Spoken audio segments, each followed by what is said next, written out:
రేయ్, ఆ గుడి వెనకాల రూమ్లో ఉంచాన్రా. త్వరగా మీరు దాన్ని తీసుకెళ్ళండి.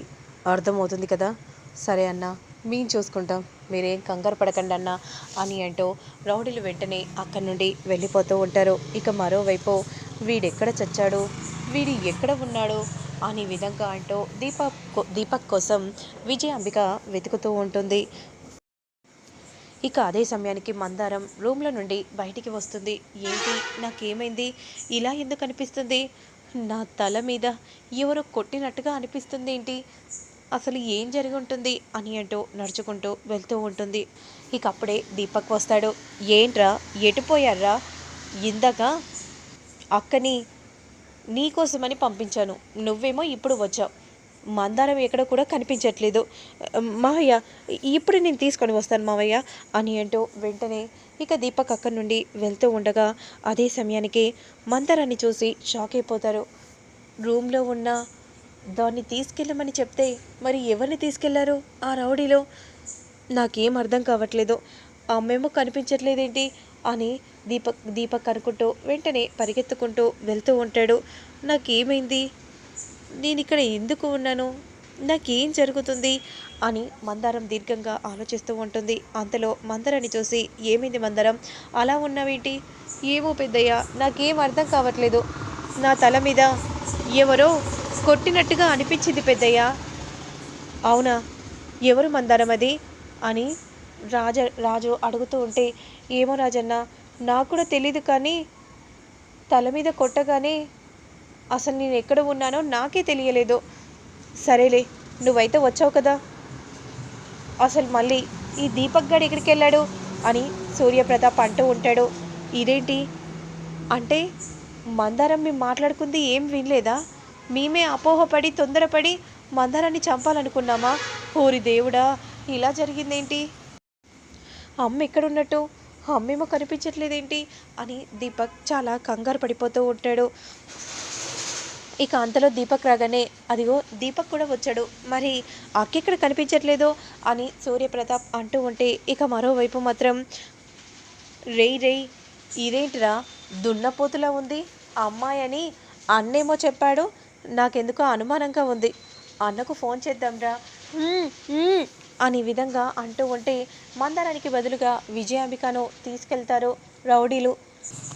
అన్నకు ఫోన్ చేయరా, ఎందుకైనా మంచిది, ఎందుకురా, ఆల్రెడీ చంపేసి ఫోన్ చేయమని చెప్పారు కదా, అలాగే సిమ్స్ కూడా స్విచ్ ఆఫ్లో పెట్టుకోమని చెప్పారు, నాకెందుకో అనుమానంగా ఉందిరా, ఎందుకైనా మంచిది అన్నకు ఫోన్ చేసి కనుక్కుందాం అని అంటూ ఫోన్ చేయబోతూ ఉంటే, మందారాన్ని కిడ్నాప్ చేయమంటే నన్ను కిడ్నాప్ చేశారా, ఎదవన్నారా, అయ్యో నేనేరా, నేను దీపక్ వాళ్ళ అమ్మనిరా, తీయండిరా అని అంటూ లోపల అనుకుంటూ ఉంటుంది.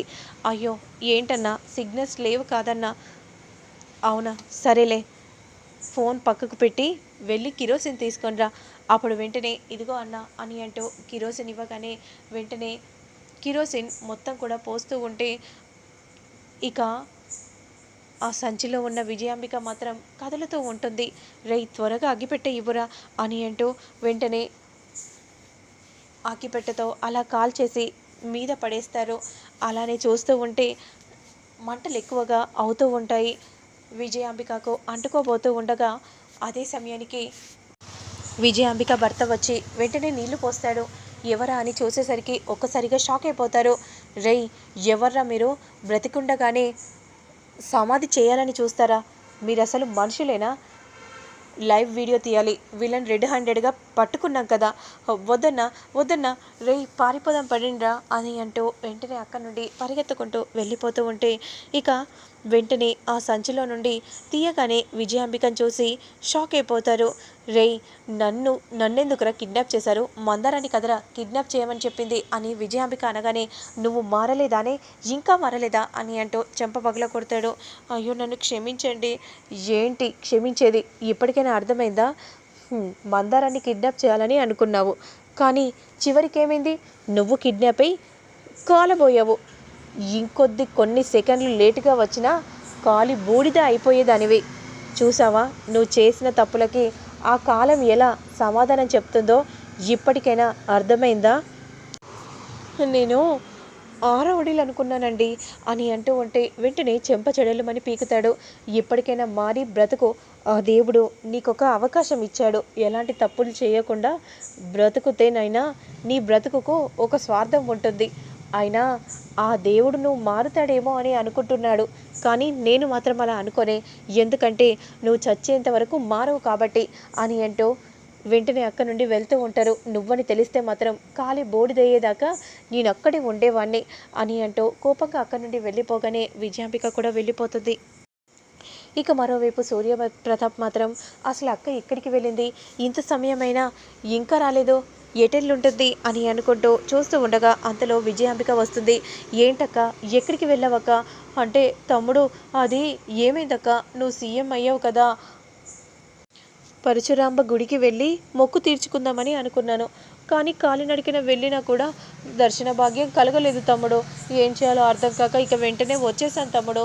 ఇలా అయినా కూడా దర్శన భాగ్యం కలిగింది కదా అని. మరి ఒక్క మాటైనా చెప్పి వెళ్తే బాగుంటుంది కదక్క. ఎందుకక్క ఇంత రిస్క్ తీసుకున్నావు? ఏం చేయను తమ్ముడు, త్వరగా వస్తానని అనుకున్నాను. ఇంత ఆలస్యం అవుతుందని నేను కూడా అనుకోలేదు తమ్ముడు. సరే అక్క, ఇక పదండి వెళ్దాం అని అంటూ వెంటనే అక్కడి నుండి వెళ్తూ ఉంటే, ఏంటి మమ్మీ ఇలా జరిగిందేంటి, అసలు నువ్వు ఎక్కడికి వెళ్ళావు? మందరాన్ని కిడ్నాప్ చేయమంటే నన్ను వాళ్ళు కిడ్నాప్ చేశారా? అవునా మమ్మీ, సమయానికి మీ నాన్నగారే వచ్చి నన్ను కాపాడర్రా, లేకపోతే కాలి బూడిద అయిపోయేదనరా ఈపాటికే. అవునా మమ్మీ అనే విధంగా అంటూ ఉండగా ఇక మరోవైపు విరూపాక్షి మాత్రం దీర్ఘంగా ఆలోచిస్తూ ఉంటుంది. జరిగిందంతా తలుచుకొని ఆలోచిస్తూ ఉండగా అంతలో, ఏంటమ్మగారు ఇలా పడుకోకుండా ఏం ఆలోచిస్తున్నారు? జరిగిన దారి గురించా? మీకేం కాదమ్మగారు. లేదప్పలనాయుడు, నేను ఆలోచిస్తుంది రూపరాజుల గురించి, రూపరాజుల గురించే ఆలోచిస్తున్నాను. ఆ సూర్య మాత్రం నన్ను అర్థం చేసుకున్నాడని అనిపిస్తుంది ముత్యాలు. ఎందుకంటే విజయాంబిక చెప్పినా కూడా వాళ్ళు ప్లాన్ చేయలేదు అని గట్టిగా మాట్లాడాడు కదా. అవునమ్మగారు, ఏదో ఒకరోజు మిమ్మల్ని కూడా అర్థం చేసుకుంటారు. ఇక మరోవైపు రాజు కూడా దీర్ఘంగా ఆలోచిస్తూ ఉంటే, ఏంటి రాజు, ఏం ఆలోచిస్తున్నావు? అమ్మ గురించేనా? అవునమ్మాయి గారు, మనం వెళ్దామా రాజు? సరే అమ్మాయి గారు పదండి. కానీ వెళ్ళినా ఏదోలా మాట్లాడితే బాధగా ఉంటుంది కదా రాజు. వద్దులే రాజు. అమ్మాయి గారు, ఈరోజు ఈ కార్యం వద్దమ్మాయి గారు. వెళ్ళి పెద్దయ్య గారికి చెప్పండి, ఆల్రెడీ రెడీ చేశారు. ఇప్పుడు నేను వెళ్ళి చెప్తే నన్ను కోప్పడతారు. ఇక విజయాంబిక అత్త మాత్రం లేనిపోనివన్నీ నా మీద చుట్టేస్తుంది. ఎందుకు లేరాజో అని అంటూ ఉంటుంది రూప. అంతలో మందరం ఫోన్ చేస్తుంది. చెప్పు మందరం, నీకే ఫోన్ చేయాలని అనుకున్నాను. ఈరోజు మొదటి రాత్రి పెట్టారమ్మా, కానీ మీకు అలా అవడం వల్ల వీళ్లకు మొదటి రాత్రి జరుపుకోవాలని లేదు. మందరం, నేను హాస్పిటల్ నుండి వచ్చేసాను. నేను క్షేమంగా ఉన్నానన్న విషయం వాళ్ళకి నువ్వే ఎలాగైనా చెప్పు. సరే అమ్మగారు, నేను చూసుకుంటాను. రాజన్న, మీరు ఇక్కడ ఉన్నారా? మీరు అమ్మగారి గురించే కదా ఆలోచిస్తున్నారో? అమ్మగారికి ఏం కాలేదు అమ్మాయి గారు. హాస్పిటల్ నుండి క్షేమంగా ఇంటికి వచ్చారు. అవునా మందరం? అక్కడి విషయాలు నీకెలా తెలుసు? గుడికి వెళ్తున్నారని కూడా నువ్వే చెప్పావు. అంటే ఆ ఇంట్లో పని మనిషి నాకు చెప్పింది రాజన్న. ఈ విషయం మీకు చెప్తున్నాను. సరే రాజన్న, నేను తర్వాత వస్తాను అని అంటూ మందరం అక్కడి నుండి వెళ్ళిపోతుంది. అమ్మగారు, ఏంటమ్మగారు దీర్ఘంగా ఆలోచిస్తున్నారు అని ముత్యాలు అడుగుతూ ఉంటే, నాకు ఈరోజు పాము కాటు వేయటం వల్ల రూపరాజుల కార్యం ఆగుతుందేమో అని భయంగా ఉంది. నా గురించి ఆలోచిస్తున్నారని చెప్పింది. మందారానికి నేను క్షేమంగా ఉన్నానని సమాచారం ఇవ్వమని చెప్పాను.